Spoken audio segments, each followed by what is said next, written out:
여러분, 우리 지난주에 우리가 함께 나눌 때에 우리의 원래 상태, 예수를 믿기 전에 우리의 원래 상태는 죽어 있는 상태였다라고 이야기합니다. 여러분, 죽은 사람은 자기가 죽었다고 인식하지 못합니다. 그래서 그 에베소서 2장 1절에서 3절까지의 말씀은 그 죽어 있는 상태가 도대체 어떤 상태냐, 무엇을 따르는 상태냐라고 얘기했을 때 그 상태는 두 가지를 따른다고 했습니다. 세상의 길을 그냥 따라간다. 우리가 아무런 의식 없이, 그리고 아무런 고민 없이 세상이 이야기하고 주입하는 그대로의 삶을 그대로 따라간다는 것, 이것이 죽어있는 상태였다라고 바울은 진단합니다.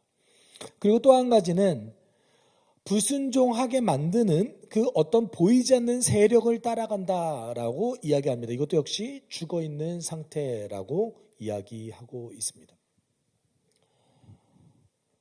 그렇지만 죽어있는 상태에 있는 사람은 본인이 죽었다는 것을 인정하지 않습니다. 원래 인생은 그런 거야. 여러분, 그렇지 않습니까? 원래 인생은 그런 거야. 원래 인생은 다 그런 거지 뭐 라면서 그 삶을 아무런 고민 없이 살아가는 것이죠. 여러분, 바울은 그 삶을 이야기하면서 그 삶이 진노의 자식, 날 때부터 진노의 자식으로서 죽은 상태를 살아가는 자, 하나님의 진노를 피할 수 없는 자의 모습이었다라고 얘기합니다. 성경은 되도록이면 우리 가운데 어떤 그 불안과 우리 가운데 두려움을 조장해서 하나님께로 나아가는 방향성을 쓰고 있지 않습니다. 그런 의미에서 사도 바울이 오늘 본문 속에서 사용하는 것 1절에서 3절까지의 그 모습은 너희가 이렇게 살면 심판을 받을 거야 라는 메시지가 아닌 거죠. 어떤 거예요? 과거의 우리의 삶과 예수를 믿은 이후의 우리의 삶을 비교함으로 해서 우리가 받은 것이 얼마나 큰가, 우리에게 주어진 선물이 도대체 얼마나 거대한 것인가, 이것을 이야기하는 것이 주된 목적입니다. 우리 소리 저렇게 울어도 여러분 괜찮아요? 아셨죠? 여러분, 그렇게 해서 우리가 오늘 본문 속에서는 그렇기 때문에 예수를 통해서 우리가 받은 것이 도대체 무엇이고 얼마나 큰가, 이것을 진단하고 있는 것입니다. 근데 우리가 생각보다 자주 잊어버립니다. 여러분이 생각하고 있는 것보다 우리는 우리가 받은 것이 얼마나 큰지를 매우 자주 잃어버립니다. 우리가 반복해서 의식적으로 노력하지 않는다면 우리는 당장 오늘 이후에도 그 은혜를 바로 잊어버릴 것입니다. 오늘 본문 속에서 우리는 그것을 한번 다시 진단해 봤으면 좋겠습니다. 예수께서 무엇을 하셨는가? 그리고 바울이 그 과정을 통해서, 그 은혜를 드러내는 그 과정을 통해서 어떤 것을 중요하게 여기고 있는 것인가를 한번 살펴봤으면 좋겠습니다. 여러분, 바울은 세상은 죽어 있었다, 우리는 죽어 있는 상태였다라고 얘기합니다. 근데 여러분 잘 생각해 보십시오. 죽어 있는 상태, 이것은 어떤 의미에 있어서는 고통을 이미 받고 있다는 상태입니다. 고통을 받고 있는 상태인 거죠. 고통을 호소하고 있는 상태인 것입니다. 그래서 로마서에서는 만물이 고통 가운데 호소하고 있다라고 표현하면서 로마서 8장 22절에 이렇게 얘기하였죠. 모든 피조물이 이제까지 함께 신음하며 함께 해산의 고통을 겪고 있다는 것을 우리는 압니다. 해산의 고통을 겪고 있다. 만물이 다 함께, 모든 피조물이 이 깨진 세상에서 고통을 겪고 있다라고 얘기하고 있습니다. 현대사회의 가장 큰, 오늘 우리의 가장 큰 어떤 세계 뉴스 중 하나는 전쟁일 것입니다. 전쟁이 아주 큰 전쟁이 4년 5년 동안 끊이지 않고 있습니다. 러시아와 우크라이나의 전쟁, 그 러시아와 우크라이나의 전쟁이 아직 마무리되지 않았음에도 불구하고 이제 이스라엘과 하마스의 전쟁으로부터 시작된 중동에서의 전쟁이 일어나고 있습니다. 굉장히 제가 가끔 되게 놀라운 사실은, 저는 개신교인들이 이스라엘 국기 들고 가면 되게 이상하다고 생각해요. 되게 이상한 거예요.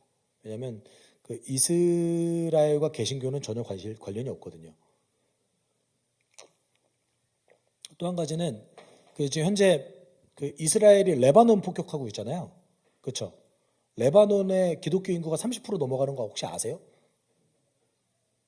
중동 지역에서 레바논이 가장 기독교 인구가 많고 그 레바논이라는 지역이 사실 중동의 선교 센터로서 허브 역할을 할 수 있는 매우 중요한 선교 센터의 역할을 하는 곳입니다.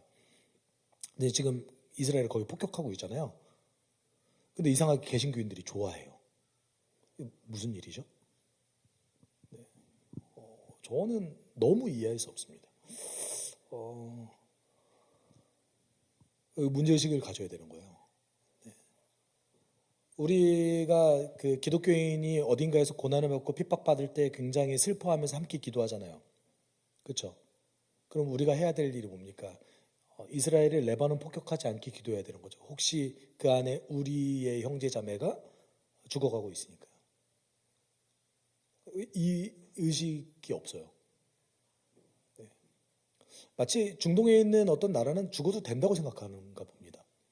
가자지구에 있는 가자지구에서 지금 현재 민간인 사망하는 경우가 많잖아요. 굉장히 많은 민간인이 사망했는데 그 중에 노약자가 많이 사망했습니다. 근데 노약자가 폭격으로 죽은 것보다 굶어서 죽은 사망자가 수가 더 많습니다. 네. 우리 기도해야 돼요. 여러분, 바울은 이렇게 고통에 호소하고 있는 그 피조의 모습을 허무에 굴복했기 때문에 고통을 호소하고 있다, 고통 가운데 있다라고 얘기합니다. 그 허무라는 표현은 사실은 여러분 태초에 그 창세기 1장 2절에 보면 거기에서 나오는 혼돈을 뜻해요. 다른 얘기로 하면 창조의 질서가 무시되어지고 우리의 존재 의미와 우리의 존재 자체가 무시되어지는 그 존재의 파괴. 여러분 그 세상에 있는 모든 사람들은 이 세상에 문제가 있다고 생각합니다. 그렇죠? 문제가 있다고 생각해요. 그래서 그 문제를 해결하기 위해서 굉장히 많은 노력을 기울입니다. 많이 노력하잖아요. 근데 문제는 뭐냐면 그 문제가 어디에서 비롯됐는지를 인식하지 못한다는 거예요. 그래서 문제를 해결하려고 함에도 불구하고 계속해서 자기를 파괴하는 그 모순 가운데 빠지는 것이 허무에 굴복한 상태라는 거예요. 단지 우리의 삶이 고통스럽다. 단지 우리의 삶이 어려움에 있다. 여러분 이 정도의 문제가 아니라 여러분 세상은 살아가면 살아갈수록 계속해서 인간을 상품화하고 인간의 존재 의미를 무시하게 되고 계속해서 우리의 어떤 스스로를 파괴하는 인생을 살아가는 그 삶. 현대사회가 이렇게 살아가고 있습니다. 근데 현대사회만 그렇습니까? 고대의 성경이 기록된 그 순간부터 지금까지 그렇게 살아가고 있습니다. 네. 너무 많은 곳에서 우리는 그 삶을 목격합니다. 지금 이 순간에도 이 세상은 허무에 굴복해서 고통 가운데 신음하고 있습니다. 여러분의 삶은 어떻습니까? 여러분의 삶은 고통 가운데 신음하고 있지 않습니까? 세상의 길을 그대로 따라가다 보면 나는 왜 이만큼 얻지 못했을까? 나는 왜 이렇게 살아가지 못할까라면서 누군가와 나의 삶을 비교하며 고통 가운데 빠져드는 경우가 많이 있습니다. 네.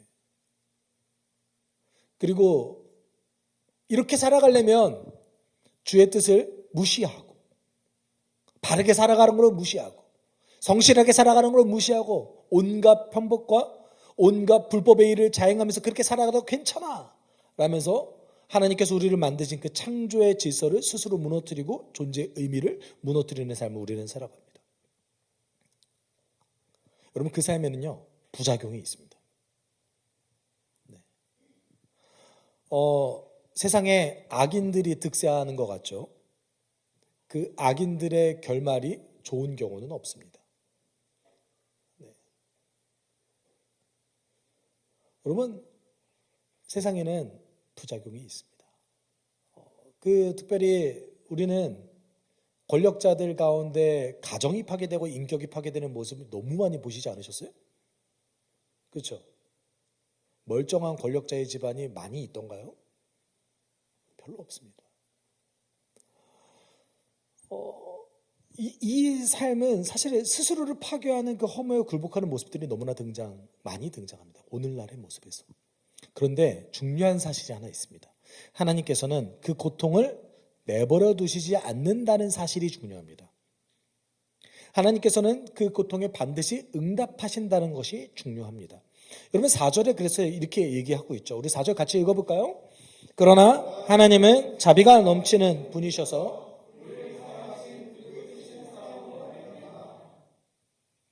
여기서 물론 문장이 다 끝나지는 않았습니다. 사실 4절에서 7절까지가 두 개의 문장으로 되어 있는데 4절에서 6절까지가 같은 문장입니다. 그럼에도 불구하고 제가 4절을 먼저 떼는 것은 여기서 매우 의미 있는 두 가지의 하나님의 성품을 먼저 이야기하고 있기 때문에 그렇습니다.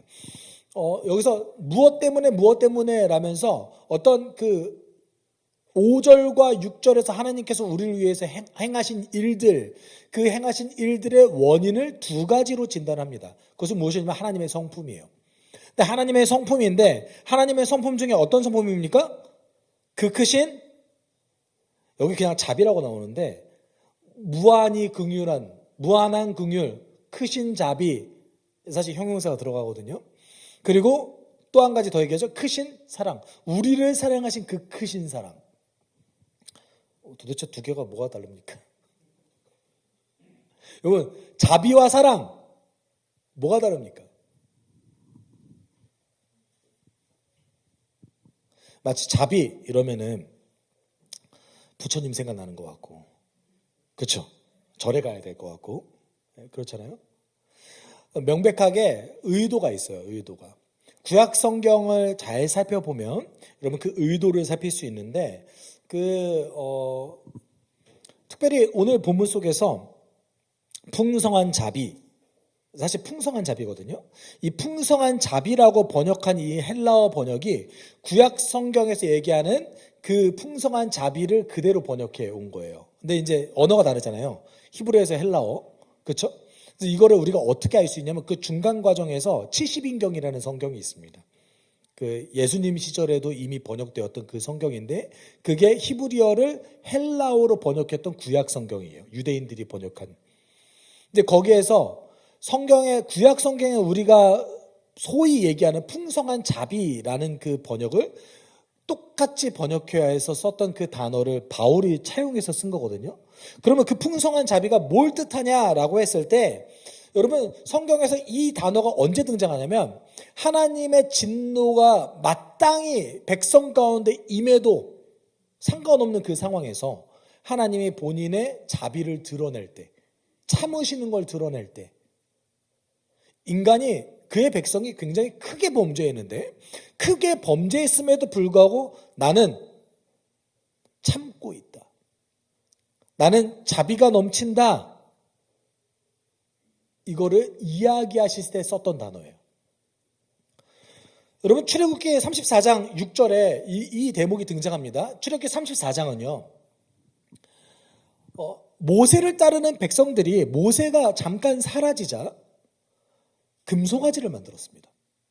그러니까 금송아지를 만들면서 뭐라고 얘기하냐면 이 금송아지가 우리를 이집트에서 이끌어냈던 우리의 하나님이다라고 얘기하면서 금송아지, 그 금이 많이 들어갔겠죠. 지금 시세로 그거 가져가면 생각보다 괜찮을 텐데 그 우상으로 쓰지 말고 좋은 데 쓰지. 그걸로 우상을 만들었어요. 이게 하나님이다 라면서 우상을 만들었단 말이에요. 그때 하나님께서 그 이스라엘 백성들을 용서하시기로 작정하시면서 출애굽기 34장 6절에서 이렇게 선언하셨습니다. 주님께서 모세 앞으로 지나가시면서 선포하셨다. 주 나는 자비롭고 은혜로우며 노하기를 더디하고 한결같은 사랑과 진실이 풍성한 하나님이다. 마땅히 모두를 죽여도 마땅한 그 상황에서 하나님께서는 본인 스스로에 대해서 뭐라고 설명합니까? 나는 풍성한 자비를 갖고 있는 자기 때문에 용서할 거다라는 거예요. 이때 드러나는 단어예요. 이 풍성한 자비가. 여러분 특별히 이 자비라는 그 히브리어가 헤세드라는 히브리어가 번역된 거거든요. 그러면 이 헤세드라는 단어가 여러분 자비를 뜻하기도 하지만 원래 의미는 뭐냐면 고통 가운데 죽어 있는 그 상태에서 고통 가운데 신음하는 그 백성에게 하나님께서 직접 찾아오셔서 약속해 주셨다는 걸 뜻해요. 하나님이 약속해 주셨다. 그리고 약속을 내가 지킬 것이다 라는 그것을 가장 잘 보여주는 단어가 헤세드라는 단어입니다. 원래 그래서 자비라고 번역하는 것보다 언약적 사랑이라고 번역하는 것이 조금 더 정확한데 그럼에도 불구하고 우리는 보통 자비로 많이 번역하고 있죠. 네. 여러분 하나님께서는 하나님을 모르는 백성들에게 그 고통 가운데 신음하 본인이 죽었는지조차도 몰랐어요. 본인이 죽어 있는지도 몰라는 그 백성에게 먼저 찾아오셔서 그들에게 약속해 주셨습니다. 나를 따라와라. 그리고 그 약속의 하나하나를 지키셨습니다. 그것이 헤세드라는 단어에서 등장하는 거예요. 그 모든 과정 가운데서 너희들이 지금 나의 질서를 따르지 않는다. 너희들이 지금 범죄했다. 그런데 그 범죄한 너희들의 그 삶에 고통이 가득하다라는 것을 내가 알고 있다. 내가 너에게 해결책을 줄게. 이게 헤세드라는 단어에 등장한다는 거예요. 그리고 또 하나의 성품을 말씀하시죠. 우리에게 약속하신 이유는 무엇입니까? 이유는 아주 단순합니다. 우리를 사랑하셔서입니다. 우리를 사랑하시는 그 크신 사랑으로 말미암아. 굉장히 장황하잖아요. 그냥 우리를 사랑하셔서 이렇게 얘기하면 될 텐데 우리를 사랑하신 그 크신 사랑으로 말미암아 강조하고 있는 거예요. 하나님의 놀라운 사랑을 강조하고 있는 거예요. 하나님은 우리의 고통에 신음하고 있는 그의 백성을 그냥 지나치지 않으십니다. 여러분 사사기에 보면 그 과정이 너무나 잘 등장하고 있는데 이스라엘 백성들이 하나님의 법을 지키지 않았을 때 문제가 발생했습니다. 그 문제가 발생하자 이스라엘 백성들은 하나님께 고통을 호소합니다. 그때 하나님께서 해결책을 주시죠. 그런데 여러분 잘 생각해 보시면 사사기가 계속해서 흘러갈수록 이스라엘 백성들은 마지막에 어떤 모습까지 보여주냐면 하나님께 고통을 호소하지조차 않아요. 이제 하나님을 완전히 잃어버려서 회개하지 않습니다. 하나님께 나아가지 않습니다. 하나님께 해결책을 구하지 않습니다. 그럼에도 불구하고 하나님께서는 해결책을 주셨습니다. 그게 누구였냐면 그게 삼손이에요. 그 해결책에 못 믿었지 않으세요?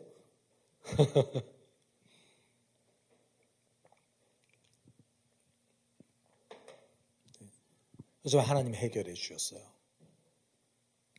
하나님은 고통에 신음하는 백성을 그냥 내버려 두지 않으십니다. 그 가장 결정적인 사건이 무엇입니까? 여러분 요한복음 3장 16절 외워봅시다. 하나님께서 세상을 이처럼 사랑하사 누구를 주셨어요? 독생자로 주셨으니. 고통에 신음하고 있는 죽어있는 우리들을 위해서 예수를 주셨다라는 그 사건이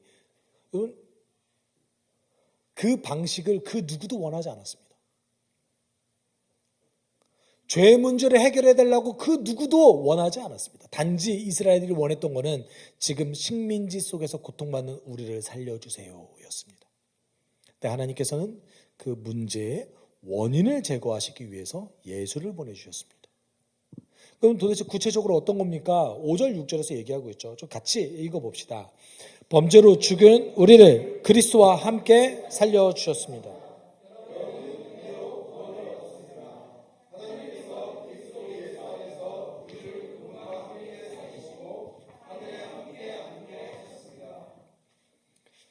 그러면 5절 6절은요 1절 3절에서 얘기했던 그것에 반대되는 얘기를 계속 대조해서 보여줘요. 그래서 5절 6절에 세 가지의 동사를 사용합니다. 함께 살리셨다, 함께 일으키셨다, 함께 앉히셨다입니다. 여러분 여기 보면 사실 함께 일으키셨다라는 단어는 우리가 부활을 뜻할 때 많이 사용하는데 여기서 그래서 살리시고라는 단어를 2번이나 사용했잖아요. 그렇죠? 살리시고라는 단어를 2번이나 사용했습니다. 그럼 이것이 도대체 어떤 것의 대조냐라고 놓고 봤을 때 여러분 첫 번째 함께 어떻게 했대요? 살려주셨대요. 우리를. 그러면 1절에서 얘기하는 그 단어가 있죠. 우리가 이미 죽어 있는 상태다. 예수 때문에 어떻게 됐대요? 예수의 부활로 말미암아 우리가 살아났다. 우리가 새로운 생명을 얻었다라는 것을 성경은 이야기하고 있습니다. 그리스도와 함께 새 생명을 얻었다라는 것을 강조하고 있죠. 예수께서 십자가의 죽으심으로 우리의 죽음을 대신 죽으셔서 그의 부활하셨을 때 그의 부활이 우리에게 적용되어져서 우리가 살아났습니다. 그래서 성경이 이렇게 얘기하죠. 바울이 선언합니다. 함께 살리셨다. 그리고 어떻게 했대요? 함께 일으키셨다가 원래 정확한 번역이에요. 근데 여러분 원래 여기서 함께 일으키셨다라는 그 번역이 영어로 하면 His reason 이거든요. 근데 이게 원래는 예수가 부활하셨다라는 용어로서 사용되는 거예요. 예수가 부활하셨다 라고 얘기할 때 쓰는 단어입니다. 그러면 부활이라고도 표현할 수도 있겠네요. 맞아요. 근데 우리 부활했어요? 여러분 부활하셨어요? 애매하죠. 신약성경 전체에서 예수가 부활했을 때 썼다라는 이 일으키셨다는 단어가 성도에게 유일하게 적용됐던 사례가 이 본문입니다. 그럼 도대체 뭘 뜻하냐? 예수의 부활에 우리가 동참한다라는 표현을 바울이 많이 쓰잖아요. 우리의 삶이 하나님 나라 백성으로서 부활의 삶을 온전히 누리는 살아있는 새 생명의 삶을 살아갑니다. 다른 얘기를 하면 우리의 주도권이 부활하신 예수께 달려 있습니다라는 걸 보여주고 있는 거예요. 여러분 2절에 보면 죽어있는 상태에 있는 사람들이 뭘 따라갑니까? 세상의 길을 따라가고 보이지 않는 어떤 한 세력, 사단의 세력을 불순종하게 하는 그 세력을 따라간다라고 얘기합니다. 그것을 따라가지 않고 이제는 우리가 반복적으로 의식적으로 나의 주도권이 오로지 예수께 있습니다. 그 부활의 삶을 살아갑니다. 이 선언인 거죠. 함께 일으키셨습니다. 그리고 마지막으로 뭐라고 얘기합니까? 함께 앉게 하셨다라고 얘기합니다. 근데 여기서 함께 앉게 하셨다라는 표현은 예수께서 지금 앉아 계실까요? 의자가 어떤 모습일까요? 뭐 이런 모습일까요? 아니면 조금 더 좀 화려할까요? 여러분 우리가 어떤 표현을 쓰죠? 하나님 우편에 앉아 계신다라는 표현을 썼을 때 예수의 신분이 완전히 회복됐다라는 표현이에요. 그게 예수께서 지금 앉아 계신다는 표현이 아니라 그렇죠? 예수의 신분이 하나님으로서의 원래 신분으로 회복됐다라는 표현입니다. 그러면 그 예수와 함께 내가 앉아 있다라는 표현은 어떤 표현입니까? 우리의 신분이 회복됐다는 표현이에요. 우리 원래 어떤 존재입니까? 우리 원래 어떤 존재예요? 깨진 세상의 일부로서 세상을 망가뜨리는 존재로 우리가 창조됐습니까? 아니요. 하나님을 대신해서 이 세상을 하나님의 질서로 다스리는 자로 우리를 만드셨습니다. 하나님의 형상을 닮아 하나님의 모양과 형상을 닮아서 이 세상 만물을 하나님의 선함으로 다스리는 존재들, 그 질서를 신분을 회복했다라는 걸 뜻하죠. 여기서 우리의 퀘스천 마크가 있습니다. 여러분 그런 거 같으세요?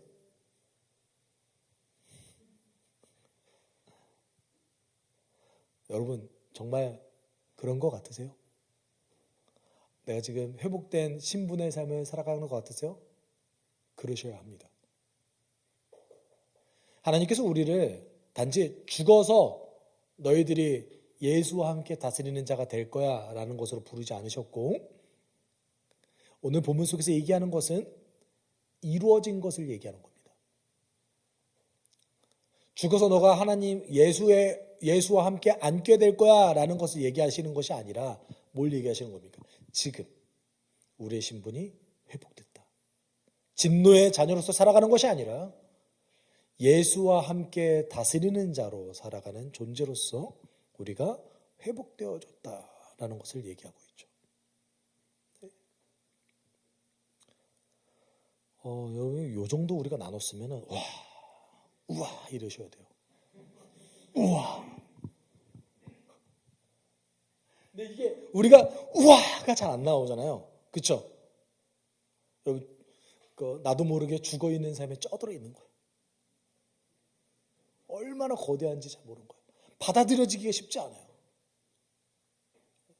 그런 의미에서 이 바울의 그 5절 6절의 뉘앙스를 통해서 우리가 정말 중요한 두 가지의 중요한 요소를 우리가 알아가야 합니다. 이게 진짜 우리 삶에 적용되기 위해서 두 가지 아주 중요한 것을 우리가 기억해야 됩니다. 그것이 무엇이냐면 첫 번째, 이 하나님의 구원 사역에 있어서 그리스도의 결정적인 역할을 언제나 기억해야 됩니다. 계속해서 바울은 반복해서 얘기하죠. 함께 그리스도 안에서. 여러분 우리 신앙생활 합니다.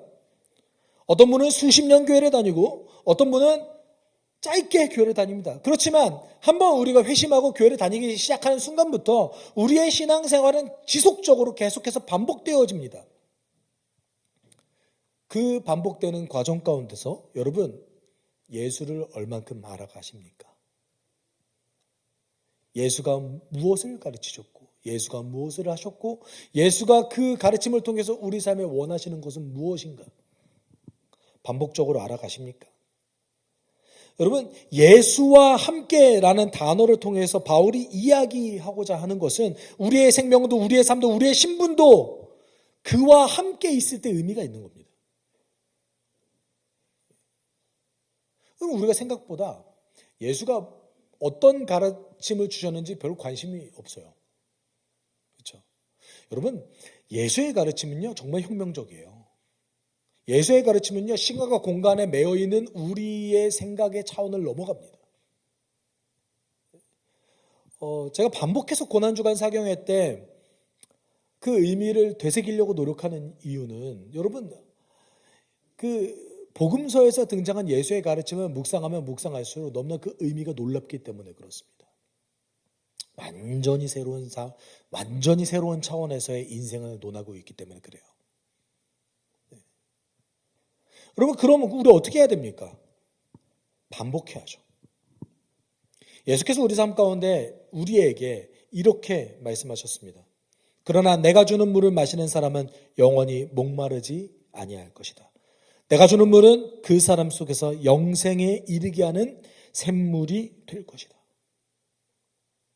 여러분 목마르십니까? 여러분 고통 가운데 지금 이 순간에 괴로워하고 계십니까? 점검해 봐야죠. 내가 예수를 먹지 않은 것이 아닌가? 예수의 가르침이 내 삶을 지배하지 않고 있는 것은 아닌가? 내가 다른 것에 노예가 돼서 죽어 있는 상태로서 지금 살고 있는 것은 아닌가? 예수가 내 삶의 주도권이 아닌 것은 아닌가?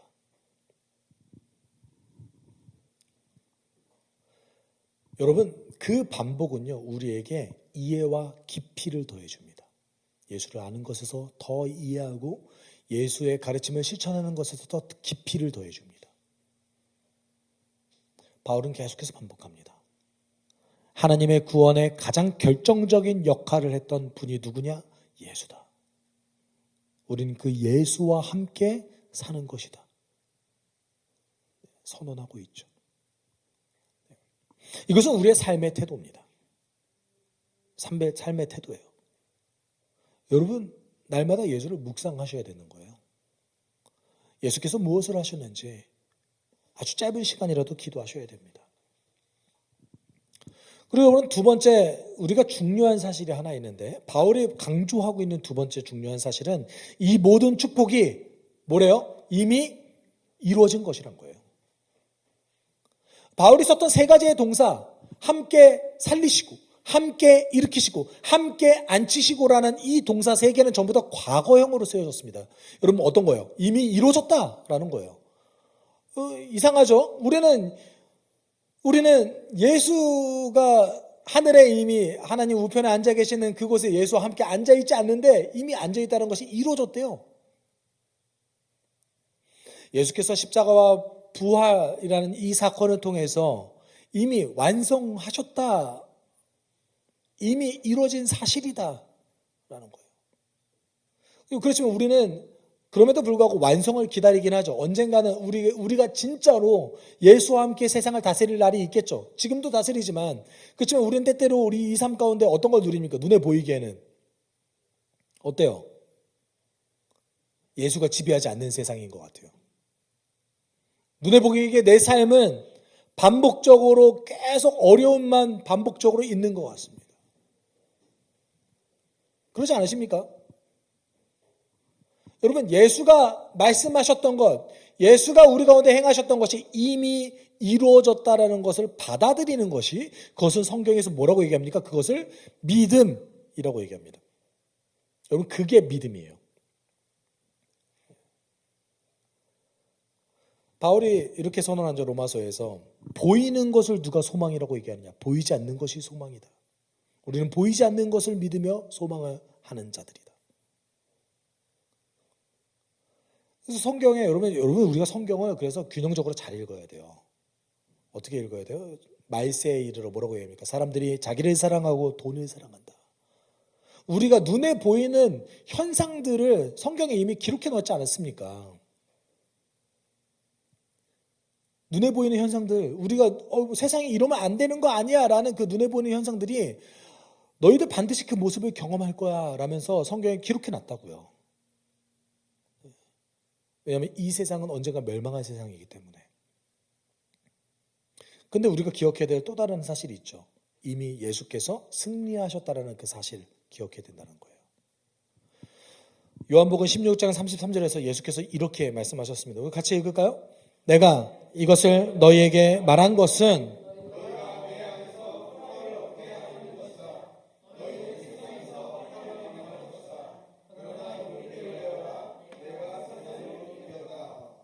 뭐라고 말합니까? 내가 세상을 이겼다. 예수께서 선언하셨습니다. 예수께서는 우리에게 이렇게 말씀하시죠. 내가 세상을 이미 이겼다. 난 승리했다.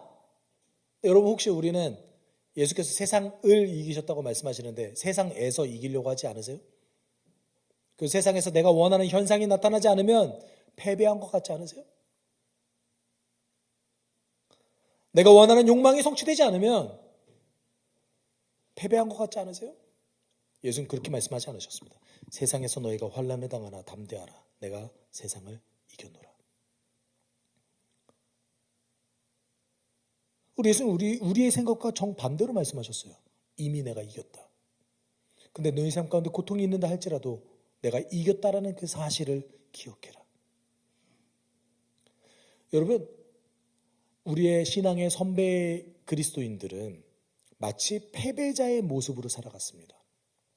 감옥에 끌려갔고 원형 경기장에 묶여졌으며 그들은 재판장 앞에 섰습니다.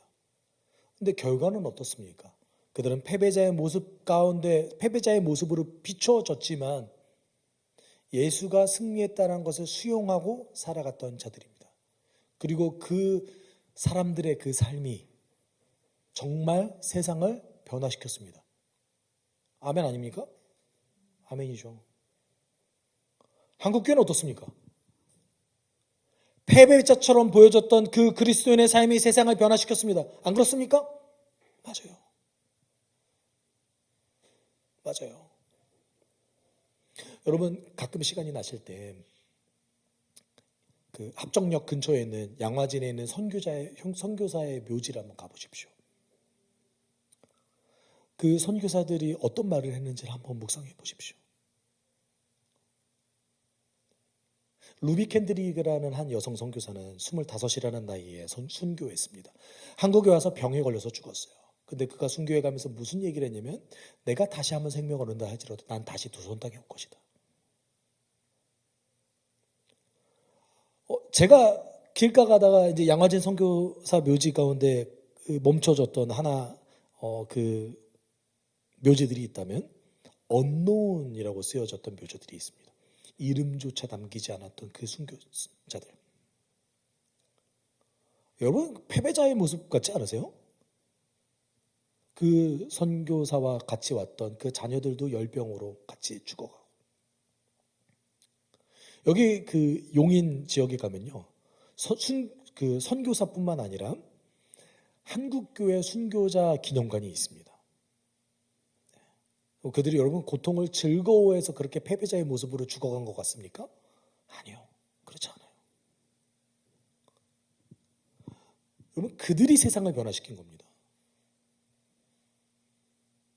우리 눈에 승리자처럼 보였던 그 모습 가운데 얼마나 위험한 요소들이 많은지 성경은 계속해서 경계하고 있습니다.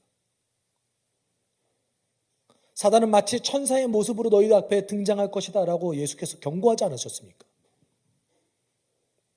근데 우리는 계속해서 세상을 이기려고 합니다. 아주 나이스하게 살고 싶습니다. 저도 그래요. 좋은 차, 좋은 집, 넉넉한 환경 싫어하는 사람이 누가 있습니까? 그것을 누리지 말라는 얘기가 아닙니다. 그게 하나님의 선물이란 걸 기억하라는 거죠.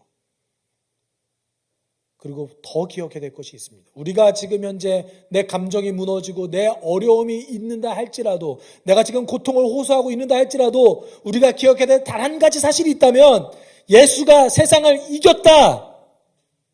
이거 기억해야 돼요. 정말 여러분 제가 뉴스를 볼 때마다 정말 절망적입니다.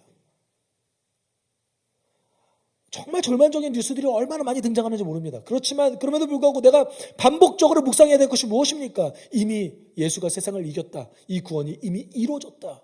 바울이 이걸 선언하고 있는 거죠. 그럼 무엇을 위해서 왜 이렇게 계속해서 하나님은 우리를 위해서 일하시는 것입니까? 7절에 이렇게 얘기하죠. 그것은 하나님께서 그리스도 예수 안에서 우리에게 자비로 베풀어 주신 그 은혜가 얼마나 풍성한지를 장차 올 모든 세대에게 드러내게 보이시기 위함이다. 여러분 이 말씀 들으면 혹시 가끔 이런 생각 들지 않으세요? 그래서 결국은 전도하라는 얘기구나. 혹시 나는 그렇게 생각해 봤다. 여러분은 저 정도까지 꼬이진 않으셨군요. 여러분 물론 이 드러냄에 내가 자발적으로 내 기쁨의 풍성함을 드러내는 거 들어가 있습니다. 그러니 잘 보십시오. 이 말씀 어디 봐서 전도하라는 얘기입니까? 이거 하나님이 우리를 얼마나 사랑하는지를 보여주는 거예요. 하나님께서. 잘 보세요. 주어가 누구예요? 하나님께서. 우리를 얼마나 사랑하시는지, 우리를 위해서 얼마나 많은 일을 하시는지 장차 올 모든 세대에게 드러내 보이시기 위함이시다. 7절 그거 맞잖아요. 우리의 구원의 목적이 무엇이냐? 하나님 우리를 얼마나 사랑하시는지 보여주시겠대요. 장차 올 모든 세대, 나를 포함해서 장차 올 모든 영혼까지의 그 세대 가운데 하나님 그 풍성한 자비, 하나님의 풍성한 사랑을 드러내 보이시기 위해서 예수를 보내주셨다. 내가 너희를 그래서 살렸다. 이것은 마치 그 하나님의 사랑 고백과 같은 러브레터죠.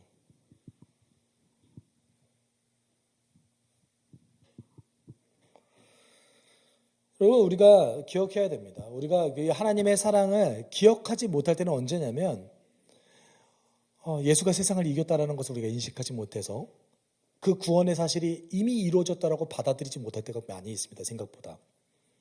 그 예수께서 우리 삶에 무엇을 하셨는지를 기억하지 못하고 하루를 살아갈 때가 많이 있습니다. 그때 우리는 하나님이 나를 얼마나 사랑하시는지를 잊습니다.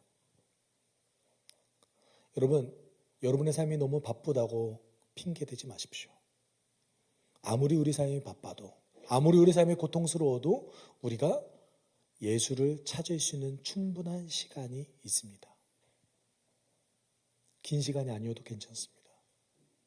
한 주간에 여러분의 삶이 그리스도 중심적이어야 합니다. 아무리 고통스럽고 어려움이 있다 할지라도 예수께서 우리의 구원을 이미 이루셨다는 사실을 받아들이셔야 합니다. 그때 우리는 새로운 신분으로서 삶을 살아갈 수 있습니다. 네. 우리 같이 찬양했으면 좋겠습니다. 오직 주의 사랑에 매어 함께 고백하죠.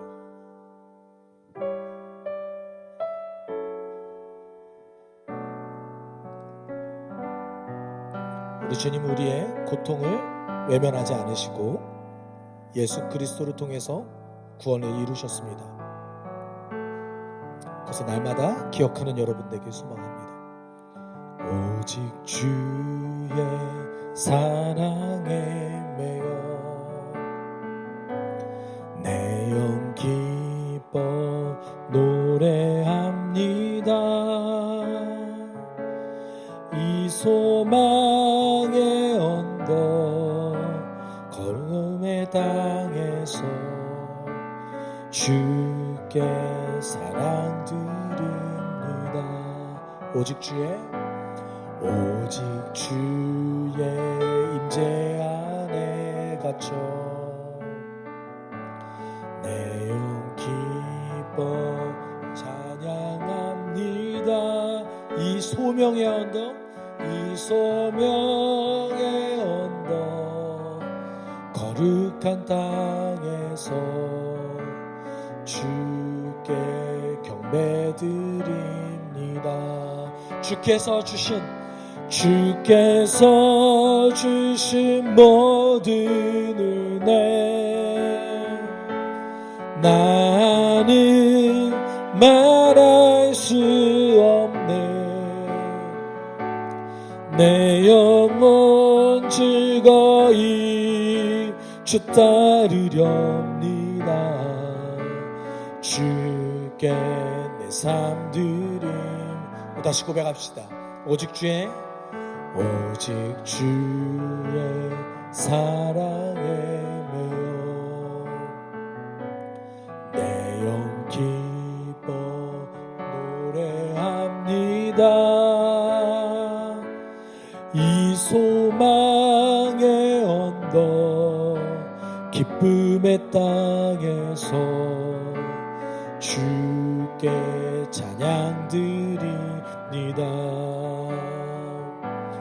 오직 주의 임재 안에 갇혀 내 영 기뻐 찬양합니다. 이 소명의 언덕 거룩한 땅에서 주께 경배드림. 우리 함께 고백합시다. 주께서 주신 모든 은혜 나는 말할 수 없네. 내 영혼 즐거이 주 따르렵니다. 주께 내 삶 드림. 우리 전심으로 고백합시다. 주께서 주신 모든 은혜 나는 말할 수 없네. 내 영혼 즐거이 주 따르렵니다. 주께 내 삶 지금 이 순간 함께 기도할 때 우리 말씀을 통해서 여러분 하나님께서 여러분 가운데 이야기하시는 것은 무엇입니까? 내가 고통에 매몰돼서 예수 그리스도를 잊고 살아가는 것은 아닙니까? 내가 다른 것을 추구하다가 지금 이 순간에 나의 삶이 나의 주도권이 예수에게서 멀어졌던 것은 아닙니까? 하나님 다시 그 은혜 가운데 서기를 원합니다. 나를 세워주십시오. 나를 이렇게 세워주십시오. 우리가 함께 기도하도록 하겠습니다. 사랑이 많으신 하나님 아버지, 지금 이 순간에도 우리와 함께 해주심에 감사를 드립니다. 하나님, 세상이 그 허무 가운데 굴복해서 예수가 승리하셨다는 그 사실을 우리가 지금 이 순간에도 잃어버릴 때가 너무나 많이 있습니다. 영혼 좀